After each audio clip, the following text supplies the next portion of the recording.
para pecinta cerita digital. Saat hujan mengguyur dan genangan jadi sahabat, tiba-tiba proyek-proyek di daerah hidup semua.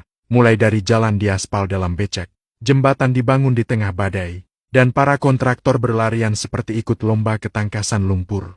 Tak ada musim yang lebih sibuk dari akhir tahun. Seolah seluruh Pemda kompak menandatangani perjanjian rahasia. Proyek harus lahir di tengah hujan. Tentu bukan karena hujan dianggap simbol kesuburan pembangunan, melainkan karena ada sesuatu yang lebih berbunga di balik kenangan itu. Menteri Keuangan Purbaya Yudi Sadewa baru-baru ini membongkar rahasia lama yang selama ini cuma dibisikkan di warung kopi para kontraktor. Ternyata, banyak pemerintah daerah yang lebih suka menyimpan uang rakyat di bank dari segera membangun.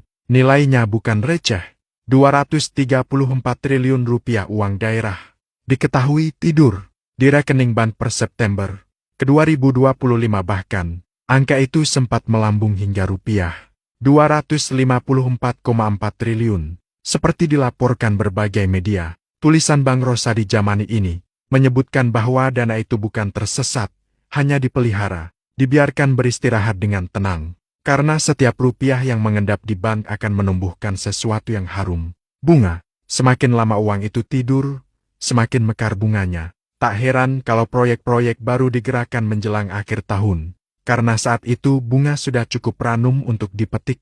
Lalu muncul pertanyaan nakal, kalau proyeknya mangkrak, uangnya kemana? Nah, disinilah kisahnya makin menarik. Kalau proyek belum jalan, artinya anggaran belum dibelanjakan. Selama uang itu masih nongkrong di rekening kas daerah RKUD, maka bunga tetap berjalan. Hitung. Kalau Rp 50 miliar dibiarkan diam 3 bulan dengan bunga 4% per tahun, hasilnya bisa lebih dari 5 miliar rupiah.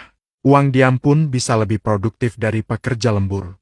Purbaya tentu jengkel. Berkali-kali ia mengingatkan, kelola dana dengan bijak. Jangan biarkan uang tidur, tapi siapa yang mau membangunkan uang yang sedang beranak pinak, lebih aman membiarkannya beristirahat dulu. Lalu belanja di penghujung tahun biar serapan anggaran terlihat heroik. Begitulah misterinya terungkap.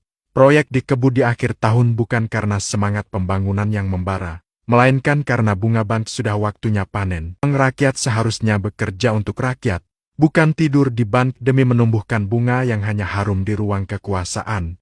Pembangunan sejati tidak lahir dari angka serapan di akhir tahun, tapi dari niat tulus menggerakkan kesejahteraan sejak awal anggaran turun. Ketika pejabat lebih sibuk menghitung bunga dari menambal jalan berlubang, disitulah nurani publik mulai retak.